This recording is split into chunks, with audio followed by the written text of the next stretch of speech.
नील गगन में अधर हो, शोभित निज में लीन, नील कमल आसीन हो, नीलम से अति नील, सील झील में तैरते नेमि जिनेस सलील, सील डोर मुझे बांध दो, डोर करो मत ढील। तीर्थंकर लेनी के मूल नायक 1008 श्री नेमिनाथ भगवान की, परम उपकारी संत शिरोमणि आचार्य गुरु और विद्यासागर जी महामुनि राज की, पूज्य मुनि श्री 108 दुर्लभ सागर जी महाराज की। अज्ञान दो प्रकार का होता है। एक अज्ञान ये कि अमेरिका कहाँ है पता नहीं, क्योंकि कभी गए नहीं अपन, किस दिशा में है क्या है। कंप्यूटर जैसे मान लीजिए, मोबाइल हम लोग नहीं चलाते हैं या नहीं देखा, उतने जमाने उस समय नहीं आए थे इतने फंक्शन वगैरह। तो इस अज्ञान से ज्यादा खतरा नहीं बताया गया। लेकिन एक ऐसा भी होता है कि ज्ञान का अभाव, ये तो है अज्ञान, और एक ज्ञान का विपरीत ज्ञान, ये भी अज्ञान। विपरीत ज्ञान ये होना बहुत खतरनाक है। और आज अधिकतर अपना जो ज्ञान है उसको विपरीत ही हम उपयोग में कर रहे हैं, ये बड़ा खतरनाक है। विगत दिनों से अपन रत्नकर्ण श्रावकाचार्य की उस कारिका पर चर्चा रोज कर रहे हैं कि 5 सूना होते हैं, उनके अभाव में ग्रस्त नहीं रह पाता। और फिर कल मैंने कहा कि 5 जहर आ जाते हैं, शक्कर, नमक, मैदा और सफ़ेद दूध और सफ़ेद चावल के रूप में।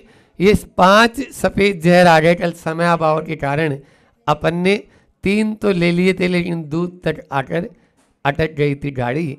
आज उसी को आगे बढ़ाते हैं कि किस प्रकार से हम विपरीत चल रहे हैं। पूरे के पूरे ज्ञान को ही हम मिसयूज कर रहे हैं।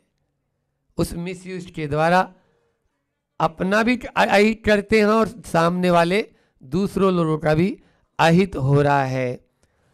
कल कहा था मैंने 14 करोड़ लीटर दूध यहाँ उत्पादित होता है और 64 करोड़ लीटर दूध का खपत होती है। कहाँ से वो दूध आ रहा है? आप ही पढ़े लिखे लोग हो, हम अधिक पढ़े लिखे हैं, कम समझदार। गुरुजी ने हाइकु दिया कि हम अधिक पढ़े लिखे हैं, कम समझदार। खूब पढ़े लिखे हैं लेकिन समझदार कुछ नहीं है। ये नहीं जान पा रहे कि ये कहाँ से हो रहा है। उसकी पूर्ति इसी प्रकार से हो रही है, चाहे वो यूरिया खाद, यहाँ तक आता है डिटर्जेंट पाउडर तक मिला देते हैं उसमें, शैम्पू वैम्पू सब मिलते हैं। और आचार्य श्री जी के मुख से सुना, आपको बताया, और उन्होंने भी आप लोगों के मुख से ही सुना कि एक दूध को टेस्टिंग के लिए लेबोरेटरी भेजा, उसमें दूध ही पास हो गया, दूध है। 16 लेबोरेटरी में वो पास हो चुका है। 70वीं में पकड़ में आया कि ये नकली दूध है, असली नहीं है। बोलो, आज की मशीनें भी इसी प्रकार से गलत को सही बताती हुई जाती है और ठप्पा लगता जाता है। बस ये IS मार्क है, हाँ ISO मार्क खा रहे, तो ये हमारे लिए जहर है। कल बताया कि जर्सी गाय का, हॉलस्टीन गाय या फ्रीजियन गाय, ये गाय और उसके अलावा सफ़ेद दूध, भैंस का दूध भी जहर तो नहीं है, लेकिन A1 दूध जो होता है वो हमारे लिए स्वास्थ्यवर्धक न होकर स्वास्थ्य हानिकारक हो जाता है। और A2 दूध हमारे लेने लायक, जिसमें पीलापन रहता है, वो हमें लेना चाहिए। लेकिन बलिहारी है इस भारत की कि इसमें एक और अभी भूत सवार हो गया है, और वो भूत आ गया है विगन का। कल बात नहीं हो पाई थी। विगन एक शब्द आता है, जो विदेशी लोगों ने इजाद करके भारत में छोड़ दिया, और जो भारतीय विदेश में चले जाते हैं उनके दिमाग में ये भूत घुसा दिया जाता है।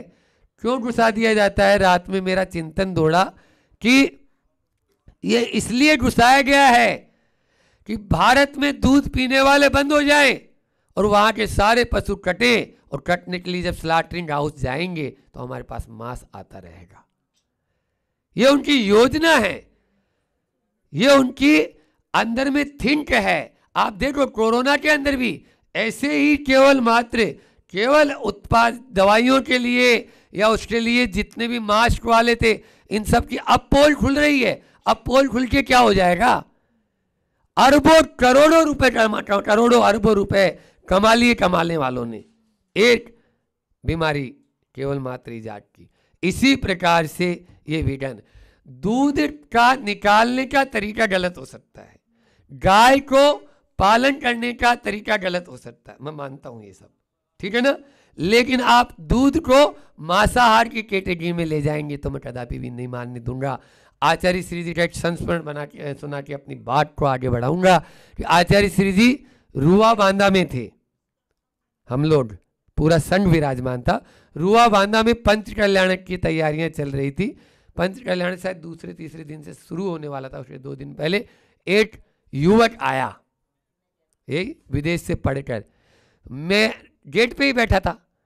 उसने कहा मुझे आचार्य श्री जी के करीब से दर्शन करना है। मैंने बोला यहाँ से हो रहे ना, टेबल लगा दी थी गेट पे, मतलब यहाँ से गुरु जी दिख ही रहे, आप दर्शन कर लो। बोले नहीं, मुझे पास से दर्शन करना, मुझे अभी तुम जाके चरण छुएगा, मुझे मालूम है। तो बोले नहीं, चरण नहीं छूंगा, बस खाली वहाँ तक चले जाना, चरण नहीं छूंगा महाराज जी। बोले ठीक है। वो चला गया अंदर। मुझे वही ठीक है, पढ़ा लिखा युवक है। और नमोस्तु किया उसने, और नमोस्तु करके बोलता है तेज आवाज में कि महाराज जी हम आपसे भी बड़े वाले शाकाहारी हैं। आचार्य श्री जी को क्या बोलता है? महाराज जी हम आपसे भी बड़े वाले शाकाहारी हैं। हम भी सोच के रह गए दंड कि गुरु जी को क्या शब्द बोल रहा है। तब गुरु जी को ऐसे सामाइट से उठे ही थे 2:30 बजे के करीब। तो गुरु जी को ऐसे लोगों से बात करने में आनंद भी आता है जो विपरीत चलते हैं थोड़े। तो बोले क्यों, क्या बात है? तो बोले नहीं, आप तो दूध लेते हो, उस समय हालांकि दूध नहीं लेते थे। बोले आपके संग में तो दूध का प्रयोग होता है, हम दूध और दूध से बनी हुई सामान भी नहीं लेते हैं, दूध और दूध से बने हुए सामान भी, इसलिए हम आपसे भी। तब आचार्य श्री जी ने समझाया जिस दूध के द्वारा केवल ज्ञान की प्राप्ति हमारे 24 में से 23 तीर्थंकरों ने की, वो दूध कभी मांसाहार नहीं हो सकता है। ये तुम्हारी बुद्धि है। केवल मात्र एक आदिनाथ भगवान जो है उन्होंने इच्छुरत से पालना की, बाकी 23 भगवान का आहार क्षीरान ने लिखा हुआ है। पढ़ लो उत्तर पुराण, आप लोग उत्तर पुराण में स्पष्ट है क्षीरान के द्वारा पालना कराई। क्षीरान अन्न और यानी चावल, ये गेहूं भी विदेशी है। आपको ये और बता दूं, गेहूं की जो रोटी खाते हैं ये विदेशी बीज है, ये बाद में आया भारत में। भारत में पहले चावल था, ज्वार था, बाजरा था, मकई थी, ये भारतीय उपज थी। गेहूं भारतीय उपज नहीं है। ये अंग्रेज लोग आए, उनको काली काली रोटी लगती थी, सफेद सफेद गोरी गोरी चाय दे गोरे आदमी ने, तो बस वो इस चक्कर में वहां से आ गया। और अब तो और ज्यादा, तो ये दूध निकालने का तरीका भी है ना दूध का। और एक और कि दूध जो है पूरे का पूरा यदि बछड़े को पिला देंगे तो बछड़ा बीमार पड़ जाएगा। आप पढ़ो आदि पुराण में किस प्रकार से गोपालक का कर्तव्य दिया गया है कि निर्दयी होकर एक किसान बछड़े का जैसे पालन करता है। क्या बोला? निर्दयी शब्द दिया है वहां पर। बोलो, ऐसे बहुत सारे कार्यों में माता पिता को या राजा को भी प्रजा के साथ में पेश आना पड़ता है, बहुत सारे कार्यों में। हाँ, उस समय दया करोगे तो वो आपकी दया काम की नहीं है। हाँ, वो तो बिगड़ जाएगा। तो इस प्रकार से आज ये जो विघटन का भूत सब जगह सवार हो रहा है, इसको हटाना है। और कभी अपने मस्तिष्क में, उसके बाद में आचार्य श्री जी ने 3 बार क्लास ली हम लोगों की, 32 महाराज जी लोगों की अलग से, और ये स्पष्ट का खजुराहो में भी क्लास ली थी। और चंद्रगिरी डोरगढ़ में कहा था, और कई बार जब वैयावर्ती करते तब भी कहा कि नहीं, कोई भी आज जो पढ़े लिखे, एक बार खजुराहो में ऐसा ही लड़का आ गया था, आचार्य श्री जी पास में लेके गए, तब उसको समझाया और तब उसने छोड़ा इस बुक को। हाँ, इंदौर में अभी बहुत ज़्यादा चल रहा है ये, बहुत ज़्यादा, हर खंबे पर, हर जगह पोस्टर बड़े बड़े इसके लगे हुए, बड़े बड़े फ्लैट्स लग गए अब तो, होर्डिंग्स वगैरह। तो आने वाले समय में तो हमारे इन पशुओं को सबको क्या अनुपयोगी कर दोगे आप, बोलो? ये गलत हो जाएगा। दूध को कभी भी आप, हाँ, जो ऑक्सीटॉक्सिन्स का इंजेक्शन लगाकर उनको दूध निकाला जाता है, ये गलत है। तो वो तो आजकल इंसानों को भी लगने लगा है, इंसान भी लगाने लग गए। लौकी इतनी सी रहती है और उसमें शाम को लगा देते हैं इंजेक्शन, तो सुबह तक इतनी बड़ी हो जाती है, बोलो? तो इसलिए कोई भी अंग में खराबी हो जाए, सुनो ध्यान से, तो उस अंग को काट कर कभी नहीं फेंका जाता है, उसका इलाज कराया जाता है। जहाँ पर इलाज कराने की आवश्यकता है वो ज़रूरत है। जहाँ पर विदेशों में क्या होता है, सबसे बड़ी समस्या ये है, विदेशों में उन गायों को पशु की तरह ट्रीट किया जाता है, और भारत में गाय के आगे माता कहा गया है। आज आए थे लोनारा वाले, गौ माता, बार बार गौ माता ही बोलते हैं वो लोग, हर कोई अपने अभी गौ माता। बच्चे को बचपन से गाय हमारी माता है, बोलो? भले ही बाद में बोलते हैं हमको कुछ नहीं आता है, लेकिन ये शब्द पहला है, और वो सही था, हमको कुछ नहीं आता है, इतना तो आता था कि गाय हमारी माता है, भारत हमारी माता है, ये तो आता था।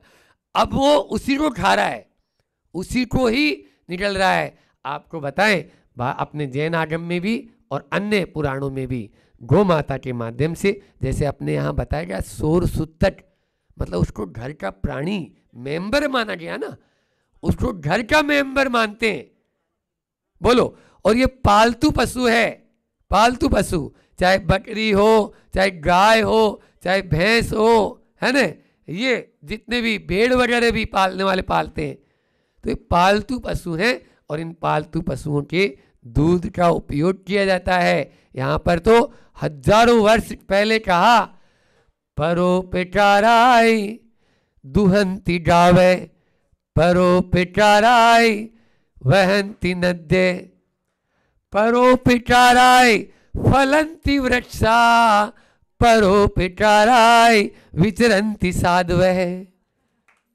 बोलो, साधु भी परोपकार के लिए विचरण करता है, ऐसे यदवा तदवा नहीं।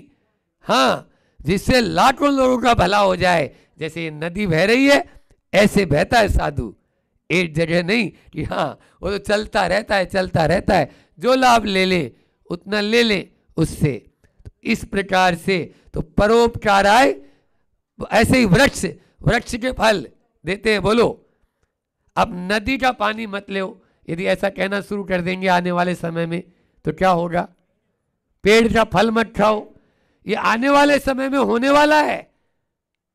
ये जितने भी जो बोलते हैं ना, इसको क्या बोलते हो आप लोग, जो विदेशी लोग कर लेते हैं, पेटेंट, पेटेंट हो रहा है, नीम का पेटेंट, हल्दी का पेटेंट, सौंठ का, अदरक का पेटेंट, कुछ नहीं मिलेगा आपको, वहीं से आ रही है लौकी का पेटेंट। तो इसलिए जाग जाओ, अब जागने की जरूरत है। तो यहाँ पर आचार्य श्री जी भी बार बार यही बात हम लोगों को बताए, और ग्रंथों के माध्यम से भी। तो दूध को मांसाहार दूर मानने की कभी भी गलती या भूल नहीं करना है, और अंडे को शाकाहारी मान रहे हैं।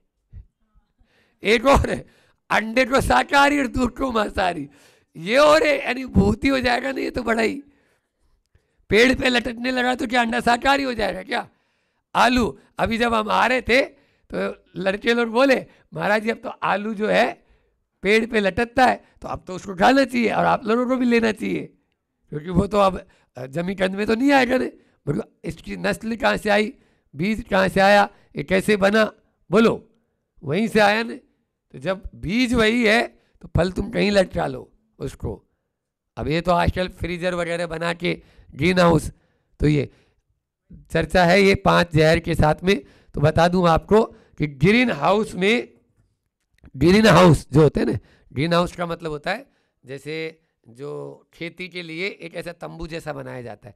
आप लोगों ने रोड के ऊपर देखे होंगे, खेतों में देखे होंगे कि आजकल 500 एकड़ जमीन है रायपुर एग्रीकल्चर यूनिवर्सिटी।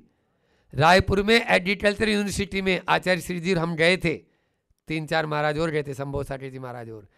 तो वहां पर कौन से पौधे को कितना ड्रिप पानी देना, जैसा आप लोगों को वेंटिलेटर पे रखा जाता है ना, तब वो मशीन चलती रहती है, आवाजें आती रहती है, वैसे ही हर ग्रीन हाउस का एक एक वेंटिलेटर का वो बनाया हुआ है मशीन, और उस मशीन में कितने टेम्परेचर वहाँ तापमान है और कितना पानी और कितनी एयर वहाँ देना है, पूरा एसी, फुली एसी रहता है वो, है ना, उसके अंदर।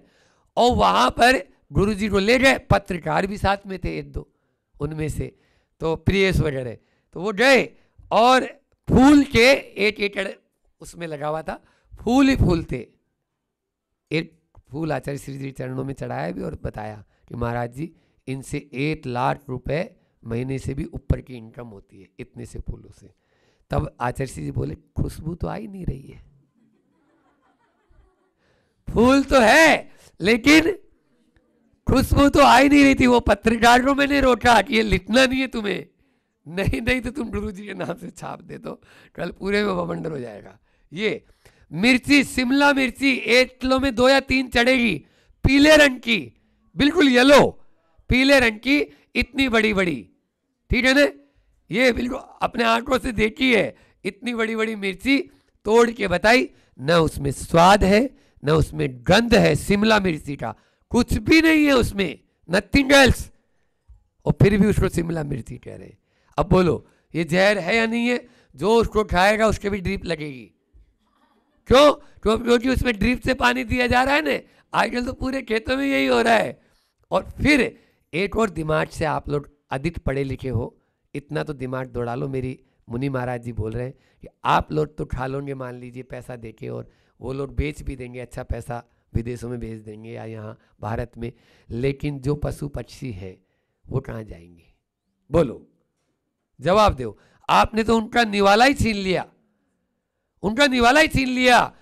हजारों लाखों करोड़ों जो उड़ रहे हैं और जिनके लिए सबसे पहले आता है, बाद में आपके लिए आता है, जो भी आएगा। आप देखो कोई भी बीज बोते हैं तो पहले क्या आता है? भूसा, पहले हरा हरा चारा आता है कि नहीं आता है?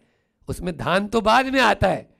तो पहले पशु के लिए आया ना, उसको तो आपने उपयोग किया नहीं, उसको आपने हार्वेस्टर के माध्यम से पूरा का पूरा नष्ट कर दिया, या शीत लगा के आपने जला दिया पूरे। अभी यहाँ पर आसपास के खेतों के अंदर आग जैसे लगा हुआ है, कोई चारे को उपयोग ही नहीं कर रहे। क्यों? क्योंकि वो बोल रहे हैं कौन को बेचें, और बेचेंगे उतने में जितना पैसा आएगा उतने में तो हमारे इसका खाद बना के यही काम ले रहे हैं। तो इस प्रकार से उन पशुओं के साथ में ये अत्याचार है।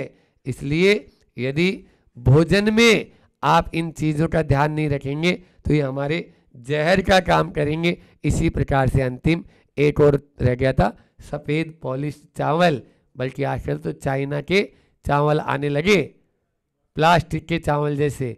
हाँ देखो, बासमती बोल तो रहे, लेकिन वो बासमती यहाँ का नहीं, वो बासमती आ रहा है बाहर का बासमती। ये सही बोल रहे हैं बिल्कुल, इतना बड़ा बड़ा ये आते हैं ना इसमें पार्टी सार्टी के अंदर, जो पुलाव बनाते हैं वो, लेकिन वो कोई काम का नहीं है, बिल्कुल गोबर से भी गया बीता है वो, इतना खराब। तो इसलिए पॉलिश चावल नहीं, पहले अपने यहाँ ललाई का चावल रहता था जिसमें लाल पन्ना थोड़ा सा हल्का सा रहता था और एक पतली लेयर होती थी। वो लेयर ही आपके लिए मतलब रोग प्रतिरोधक क्षमता को बढ़ाने वाली थी। उस लेयर को ही हटा दिया आपने, अब वही हट गई तो आपका बताओ क्या होगा? अब वो सब कचरे में डाल दिया और सफ़ेद सफ़ेद, बिल्कुल सफ़ेद झट चावल आपको मिल रहे हैं, पॉलिश चावल जिसको बोलते हैं। उसके माध्यम से बहुत सारी बीमारियां आ रही हैं। इन सब बीमारियों से बचें, तब ही हमारा सप्त धातु में कन्वर्ट हो पाएगा। सप्त धातु होती है ना, रस है, रुधिर है, मेद है, मज्जा है, अस्थि है, शुक्र है, आदि में मलमूत्र आदि है इनमें। अन्यथा तो मलमूत्र में ही बहेगा और बीमारियां ढेरों आएगी, ढेरों। इसलिए बीमारियों से बचने के लिए इन 5 सफेद जहर का अवश्य ध्यान रखें। अपना समय पूरा हो चुका है, इसलिए इतना ही रखते हैं। बोलिए अहिंसा परमो धर्म की। आचार्य गुरु और विद्यासागर जी महामुनिराज की। परमोपकारी आचार्य भगवंत विद्यासागर जी महामुनिराज की।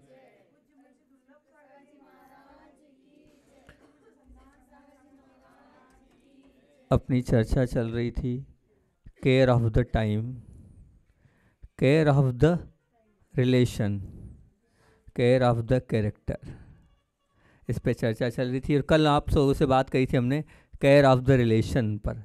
पहले थोड़ा सा उसको रिवाइज कर ले। 5 बातें जो प्रमुख थी कि हमारे संबंधों में मधुरता हम कैसे रखें। तो 5 प्रमुख बातें मैंने आपके बीच में रखी थी। सबसे पहली बात, अगर हमें अपने संबंधों को मधुर रखना है, अच्छा रखना है, मीठा बनाना है, तो पहली बात थी कि हम कमजोरियों की डिस्कस नहीं करना है। हमें किसी की भी कमजोरियों को डिस्कस नहीं करना है। घर में हम इस वायरस को आने ही नहीं देंगे। अगर इस वायरस को आने देंगे तो क्या होगा, घर की भी नकारात्मकता आती जाएगी और हमारे अंदर भी नकारात्मकता आ जाएगी। पहली चीज़। दूसरी चीज़ थी, जब भी बात हो जाए तो उसे निकालना है और तुरंत बात करना है। बात बंद नहीं होना चाहिए। झगड़ा जितना चाहे उतना हो जाए, लेकिन बात कभी बंद मत करना। तीसरी बात थी, कुछ हो जाए तो क्या कम से कम एक जना स्थिर रहना है। और आप मानना आपको ही स्थिर रहना, चाहे गलती आपकी हो फिर भी आपको स्थिर रहना है। और चौथी बात बोली थी, कुछ हो जाए तो उसे समाप्त करने के लिए सोचना है कि समाप्त कैसे करना है। उस विषय को लेकर नहीं सोचना, बल्कि समाप्त करने के लिए सोचना है। और 5वीं और महत्वपूर्ण और अहम बात है कि कुछ हो जाए तो किसी को बताना नहीं।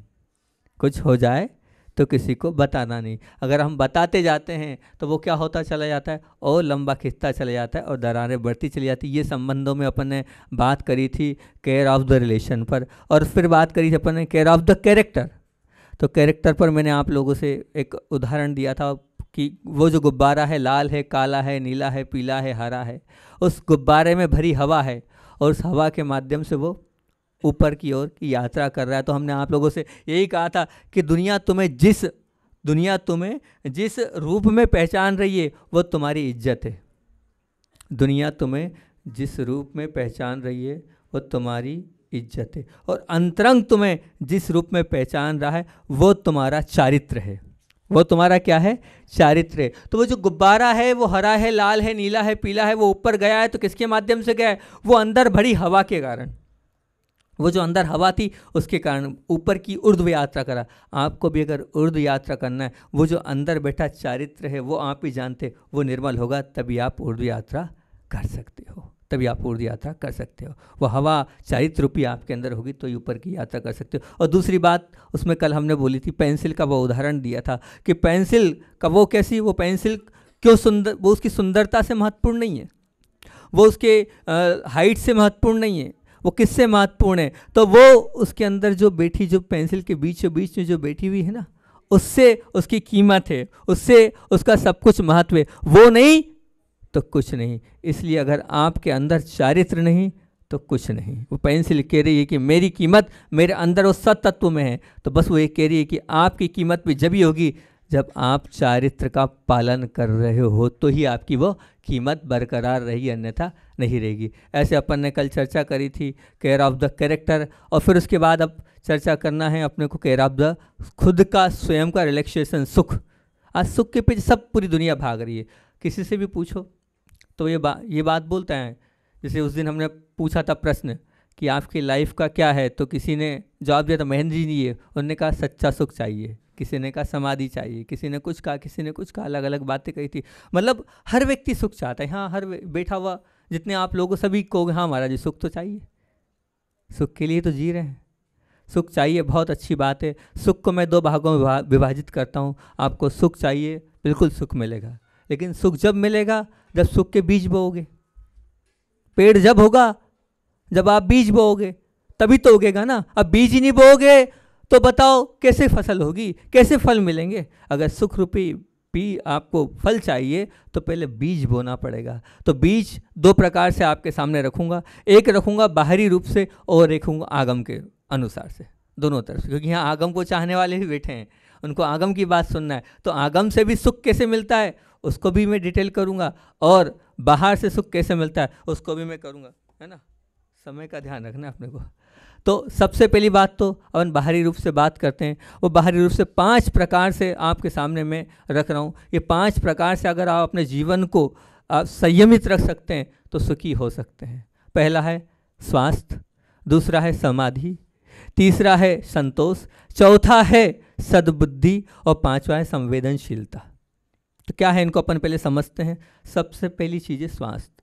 अगर आपको सुखी रहना है तो सबसे पहले अपने स्वास्थ्य को देखना होगा कि किन कारणों से मेरा स्वास्थ्य खराब होता है। आज हम वो सब भूल गए हैं, हमारी पूरी दिनचर्या समाप्त हो गई है। हम क्या कर रहे हैं, रात को 11, 12, 1-1 बजे तक जाग रहे हैं और सुबह 9-10 बजे उठ रहे हैं। आज युवा अवस्था है, मालूम नहीं पड़ रहा है, लेकिन जैसे जैसे ये जो शरीर है आपका वृद्ध अवस्था की ओर आएगा, अनेक प्रकार की बीमारियां आएगी। आज युवा अवस्था में बहुत सारे लोगों को शुगर है।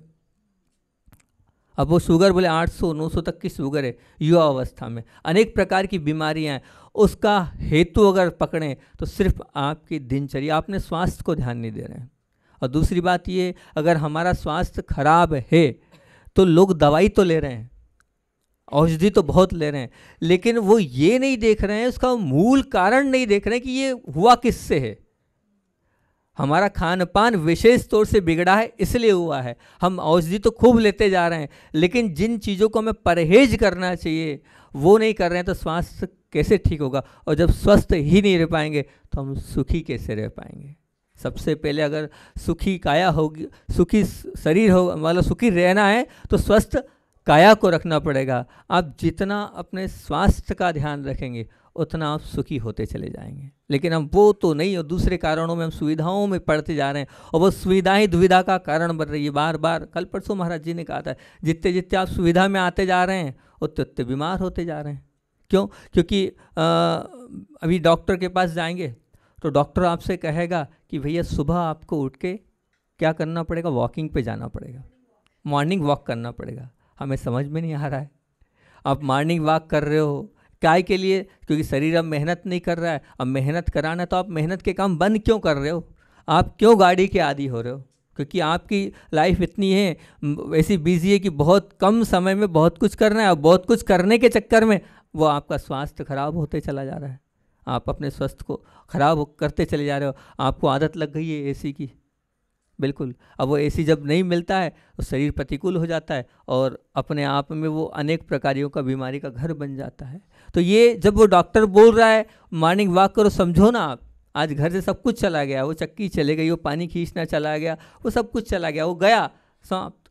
मैं बार बार बोलता हूँ कि पहले जो था सर्वाइकल बहुत हो रहा है, अभी सर्वाइकल बहुत हो रहा है। तो सर्वाइकल पहले क्यों नहीं होता था, अभी क्यों हो रहा है? तो एक आर्टिकल पढ़ा, उसमें ये पाया कि जिन घरों में गाय भैंस आदि होती थी, उन घरों में गाय भैंस आदि हाथ से लगाई जाती थी। तो जो हाथ से लगाई जाती थी तो यहाँ पर बिंदु हैं सर्वाइकल के, वो पूरे दबते थे। तो यहाँ की जितनी भी वायु होती थी वो वायु हमेशा सर्कुलेशन होकर बाहर हो जाती थी, और आज वो होता नहीं है। इसलिए सर्वाइकल ने सबसे ज़्यादा अधिक मात्रा में घर कर गया, बहुत सारे लोगों को सर्वाइकल है। तो ये जो हमने घरों में चीज़ें बंद कर दिए, इनके कारण जो हमने मेहनत बंद कर दी, इनके कारण हम अपने स्वास्थ्य को बिगाड़ते जा रहे हैं। इसलिए क्या स्वास्थ्य का आप ध्यान रखो, शरीर का ध्यान रखोगे तो सुखी होगे। दूसरी चीज़ है समाधि। समाधि से तात्पर्य, समाधि मतलब मन जो आपका है, वो मन अगर समतामय है, वो मन अगर राग द्वेष से रहित है, वो मन जिन वस्तुओं के या जिन क्रियाओं के माध्यम से हमारे मन में खेद खिन्नता आ रही है, वो खेद खिन्नता हमारे मन को खराब कर रही है, तो ऐसा कार्य करना ही क्यों? अब आप विचार करना कि किन कार्यों से मेरे मन में विकल्प आ रहा है, मन में संकल्प आ रहा है। आप जब भी कुछ गलत करते हैं या ऐसा कोई कार्य करते हैं तो आपका अंतरंग में मन तो कहता है ये गलत है, चाहे कुछ भी करो, वो गलत करते करते मन तो कहता है। जब मन की समाधि बिगड़ रही है तो ऐसे कार्यों से आप दूर रहेंगे तो बहुत अच्छा रहेगा। अन्यथा मन खराब रहेगा तो निश्चित तौर के मान के चलना आप सुखी रह ही नहीं सकते, क्योंकि जो मन से अंदर से संतुष्ट होता है वही सुखी है। बाहर चेहरे से और बाहर के पहनने ओढ़ने से और बाहर के दिखने से कोई सुखी नहीं होता है, सुखी होता है मन से।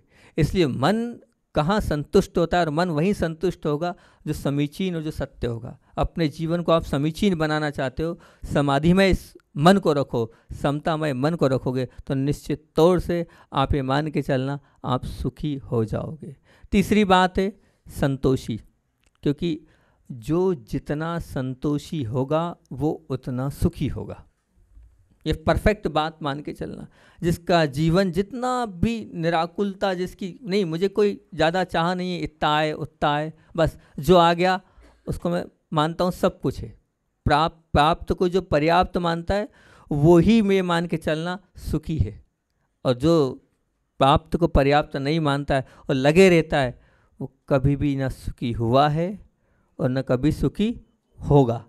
ये तीन काल में मान के चलना। और आप बार बार क्या बोल रहे हो, हमें सुखी होना है, तो सुखी होने के बीज है ये। अब आप विचार करना, आप संतोषी हैं कि नहीं, आप संतोषी हैं कि नहीं। आप संतोषी होगे तो ही सुखी होगे, ये बीज है। बीज वपन करोगे तो ही फल होगा, तो उसका बीज है संतोषी होना पड़ेगा आपको। मन को खराब नहीं करना है आपको, शरीर को खराब नहीं करना है। जिनसे हमारा शरीर खराब हो रहा है वो हमें आज नहीं तो कल दुखी तो बनाएगा। चौथी बात है आपके अंदर संवेदनशीलता होनी चाहिए। संवेदनशीलता से तात्पर्य ये है कि आपका जो अंदर जो मन है उसमें संवेदनशीलता होनी चाहिए। जानबूझकर दुखी नहीं करना, लगभग नहीं करते जैन लोग, तो ये तो होता है जानबूझकर दुखी नहीं करना। यदि दुखी कोई हो तो दुख दूर करना, ये भी होता है। तीसरा, यदि दुख दूर नहीं भी कर पा रहे हैं तो कोई बात नहीं, लेकिन स्वयं को दुख होना, स्वयं को दुख होना। अगर आप ये हैं मतलब संवेदनशीलता की निशानी आपके अंदर है। अगर आपका हृदय संवेदनशील होगा तो निश्चित ये मान के चलना आप सुखी हैं। और अगर आपका हृदय संवेदनशीलता से भरा हुआ नहीं होगा तो आप सुखी ना हैं और ना रह पाएंगे। और पांचवा बिंदु है सद्बुद्धि। सद्बुद्धि से तात्पर्य, अगर आपकी बुद्धि समीचीन होगी, कोई भी कार्य कर रहे हो आप सोच समझ के करो ना, आगे पीछे देख के करो ना, कि मैं जो कार्य कर रहा हूँ इस कार्य के माध्यम से मेरे जीवन में क्या अच्छा होने वाला है और क्या बुरा होने वाला है। इसको कहते हैं सद्बुद्धि, विवेक।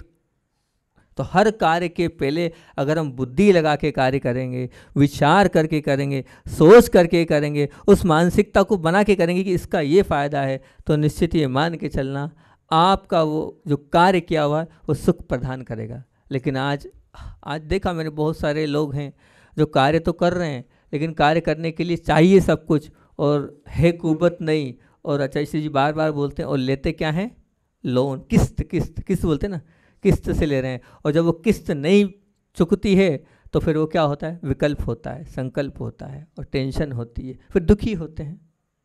आपने खुद ने तो दुखी होने का रास्ता तैयार किया है। अरे जितनी चादर उतना पैर फैलाओ, क्या जरूरत है हमें दूसरों को देखकर और आगे बढ़ने की, जितना उतना फैलाओ ना, तो आप खुद दुखी होने के खुद आगे के तैयार हो रहे हो। भैया आपके पास जब हो तो करो, और होने के बाद भी पहले हमारे यहाँ तो स्पष्ट ये आता है कि है तो दान भी निकालो, दान के बाद आगे के लिए भी रखो संभाल के। अब आपके आगे के लिए तो संभालने का है ही नहीं, वो तो आपने समाप्त ही कर दिया, और आगे कर्जा देना है उसको और ले रहे हो आप, तो सुखी कैसे हो सकते हो आप, बिल्कुल सुखी नहीं हो सकते हो। रखना आगे के लिए था लेकिन आप रख ही नहीं रहे हो आगे के लिए, उल्टा और आगे को लिए ऋण लेकर और अपने आप को वजनदार बना रहे हो। कोई भी जो व्यक्ति ऋणी होगा ना, जो किस्त देने वाला होगा, वो कभी सुखी रह ही नहीं सकता है, उसको चैन से नींद आएगी ही नहीं। अब जिसको खाकर ही हजम करना वो बात की बात है, लेकिन ईमानदार व्यक्ति हमेशा विकल्प में रहेगा और अपने आप को दुखमय बनाएगा। तो कोई भी कार्य करो सद्बुद्धि लगा के करो कि क्या आवश्यकता है, क्या अगर आवश्यकता है तो ही उस कार्य को करो, अन्यथा नहीं करो।